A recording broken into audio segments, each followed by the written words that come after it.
Being a मुस्लिम, मैं आपसे वजाहत चाहता हूँ कि पिछले दिनों के अंदर उलमाए कराम ने आपके ऊपर फतवे आयद किए कि आपसे गुस्ताखी के आप मुर्तकिब ठहरे जब आपने हिजरत की बात की है, तो प्लीज़ इसकी वजाहत कीजिए कि क्या ये मामला है, आप क्या आपने वाकई गुस्ताखी की है? पहली बात कि ये सब जुडिस है, आज कोर्ट ने ये फैसला दिया है।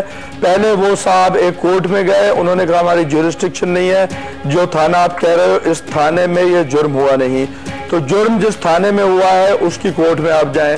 वो उस कोर्ट में गए, वहां से उन्होंने, कोर्ट ने कल थानेदार को बुलाया, थानेदार रिकॉर्डिंग लेके आया, उसने कहा कि हमने कोई ऐसी चीज नहीं सुनी कि खुदा न खास्ता वो गुस्ताख रसूल होने के मुर्तकिब होते हैं। राइट, ये बहुत बड़ा मेरे पे बहतान है, मैं इसमें इंशाअल्लाह सुरखरू होऊंगा। सिर्फ इन्होंने यही नहीं किया, उसके साथ साथ कल कराची यूनिवर्सिटी में ये एक पैम्फलेट आपको नजर आ रहा होगा, ये बगैर मेरी बहन के नाम से एक ये पैम्फलेट बांटा गया है। ये डायरेक्ट अब इतने झूठे हो गए हैं, इतने कौम और उनके सामने इनका खुल के चेहरा आया हो गया है। अल्ताफ हुसैन की प्रेस कॉन्फ्रेंस के बाद कि कौन शराबी है, कौन झूठा है, ये सब चीज सामने है। तो अब इनकी क्रेडिबिलिटी जीरो है। अब ये अपने नाम से पैम्फलेट भी नहीं निकालते, अपने नाम से प्रोटेस्ट भी नहीं करते।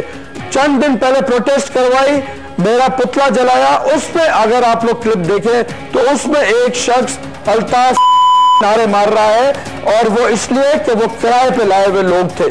अब ये एक इन्होंने निकाला कि सब मुसलमान लोगों को, आशिकाने रसूल को, उनकी गैरत को उजागर कर रहे हैं और कह रहे हैं कि डॉक्टर जुल्फिकार को सजा दी जाए और सजाए मौत दी जाए। वो अभी केस चला नहीं, अभी प्रूव नहीं हुआ पहले ये। और ये मैं आपके इतला के लिए बताऊं कि ये जिसने ये प्रिंट करके बांटना शुरू किया है वो एक इनकी सपोर्टर बल्कि इनकी कारकुन है, वो प्रोफेसर साहिबा है। और जुल्म तो यह है कि ऐसे प्रोफेसर कराची यूनिवर्सिटी में वाइस चांसलर प्रोफेसर डाले गए हैं जिनको बेसिक ईमान भी जिनमें नहीं है। ये 21 ग्रेड की वुमेन स्टडी सेंटर में प्रोफेसर हैं जिन्होंने ये कल सिंध यूनिवर्सिटी में पैम्फलेट बांटे हैं। मैं हिदायत की मैं बात करता हूं, हिदायत मुझे कोई आदमी से नहीं चाहिए। मेरे आखिरी पैगंबर हुजूर करीम रसूलुल्लाह ताला थे, उन्होंने जो हिदायत हमें, उन पे कुरान शरीफ नाजिल हुआ, कुरान शरीफ हमारे सामने है, तो वो हम पढ़ते हैं, उसमें से हिदायत लेते हैं। मिर्जा साहब, आपने कुरान मजीद उठा के प्रेस कॉन्फ्रेंस की थी, तो अभी आप फरमा रहे थे कि मैं चाहता हूं कि कुछ जो मेरी इस बात पे यकीन नहीं कर रहे, अल्लाह ताला उनको हिदायत दे और राय रास्त पे लाए। मिर्जा साहब, मेरी दुआ है कि अल्लाह ताला आपकी बीवी को राय रास्त पे लाए कि वो रिज़ाइन दे के कौमी असम्बली की नशीस से और आपके साथ खड़ी हो जाएं। मेरी बीवी को अल्हम्दुलिल्लाह कम अज कम आपसे ज्यादा अल्लाह ने राय रास्त पे रखा है, आई एम श्योर, क्योंकि आप जो जहनों में कंफ्यूजन पैदा करने के लिए सवाल कर रहे हैं, कम अज कम मेरी बीवी में अल्लाह ने इतनी ताकत दी है कि she is very straight forward. और स्पीकर है वो गवर्नमेंट का हिस्सा नहीं है। स्पीकर जो है वो न्यूट्रल होता है। अगर मेरी बेगम साहिबा स्पीकर नहीं होती तो शायद हक और सच का फैसला ऑपोजिशन लीडर जो है वो चौधरी निसार नहीं होते, जो अकाउंटेबिलिटी कमेटी एक होती है उसके चेयरमैन चौधरी निसार नहीं होते। आप पिछले सारे स्पीकर्स का रिकॉर्ड चेक कर लें कि उनमें क्या इंसाफ होता था, और फहमीदा मिर्जा साहिबा के दौर में किस तरह इंसाफ कुर्सी के साथ भी हुआ, नेशनल असेंबली के साथ भी हुआ और पाकिस्तानियों के साथ भी हुआ। जिस दिन जरूरत पड़ी कि पाकिस्तान को बचाने की खातिर ये सीट तो क्या उनके खून की भी जरूरत पड़ी तो वो मेरे साथ आपको नजर नहीं आएंगी, मेरे से आगे नजर आएंगी कुर्बानी देने के लिए। जी, मेरा नाम अब्दुल बासित है और मेरा ताल्लुक नमल यूनिवर्सिटी लाहौर से है। मिर्जा साहब, अभी आपने थोड़ी देर पहले कहा कि अल्लाह ताला ने आपकी बीवी को बड़ी हिम्मत दी है कि वो चौधरी निसार जैसे शख्स को अपोजिशन लीडर उन्होंने बनाया है। तो मैं आपकी इस बात से इत्तेफाक करता हूँ कि वाकई अल्लाह ताला ने आपकी बीवी को बड़ी हिम्मत दी है कि उसने सारी ज़िंदगी एक शराबी और एक करप्ट इंसान को बर्दाश्त किया।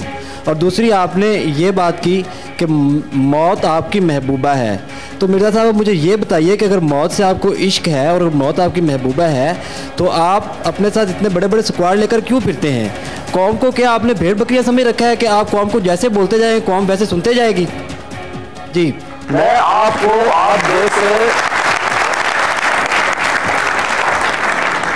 इतनी बातें करने के बाद, इतने कुरान पाक उठाने के बाद, आप जैसा कम ईमान वाला शख्स अगर ये सवालात मेरे से करे तो मैं अपने को मैं नहीं समझता कि आप जैसे कम ज़हन और कम ईमान वाले शख्स को मैं चेंज कर सकता हूं या मैं कन्विंस कर सकता हूं। You have come with a poisoned mind.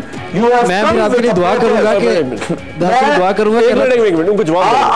आपको ये किसने कह दिया कि 30 साल से मैं शराबी था? ये आपने कैसे डायग्नोसिस कर लिया? आप खुदा की सिफतें इस्तेमाल करने वाले कौन है मुझे बताए। मैं नहीं पीता था शराब, यकीन है मुझे। फिर तो मैं कहता हूं आपके वालिद साहब शराब पीते हैं आपसे छुप के। आप क्या कहेंगे इसमें? आप अपनी मां से पूछ के आए कि आपके वालिद शराब पीते हैं या नहीं पीते हैं? आपने खुद एतराफ किया था, अब आप कौम के सामने इस बात से मुकर नहीं सकते। मेरे में हिम्मत थी, मैंने एतराफ किया। आप में हिम्मत है, आप एतराफ करें कि आपके वालिद क्या करते हैं। बताएं आपकी मदर से आपके वालिद ने क्या क्या ज्यादतियां की है घर के अंदर, आप बताएं कौन को। आप में हिम्मत है? नहीं है। एक काम करते हैं और आप चाहते हैं कि सारे लोग वही इतराफ करें, जबरदस्ती आप इतराफ करो। ठीक है sir, next question. Sir Bilawal साहब जब वापस आएंगे तो हमेशा जब भी लीडर वापस आता है पीपल्स पार्टी का, पीपल्स पार्टी रिवाइव तब होती है, तो तब आपका स्टांस क्या होगा पीपल्स पार्टी का? he is like my son and he is very well educated. उसकी रगों में बहुत अच्छा खून दौड़ रहा है। मुझे क्या, आपको भी और पूरी नेशन को उसमें बहुत उम्मीदें हैं अच्छाइयों की। I will give him a fair chance. I will work for him. इसमें क्या बुराई है? क्या ये पाकिस्तान की किस्मत में लिख दिया गया कि क्योंकि बिलावल इज भुट्टो जरदारी तो पाकिस्तान की जो असल कौम है जो हमारे सामने बैठी है वो तो शायद हेड ऑफ द स्टेट नहीं बनेगी, लेकिन क्योंकि वो बिलावल है भुट्टो जरदारी तो वो पीपल्स पार्टी के चेयरमैन भी है और वो आइंदा इंशाल्लाह जो है वो पीपल्स पार्टी के प्लेटफॉर्म से मुल्क को रूल भी करेंगे। ये लिख दिया गया पाकिस्तान की तकदीर में।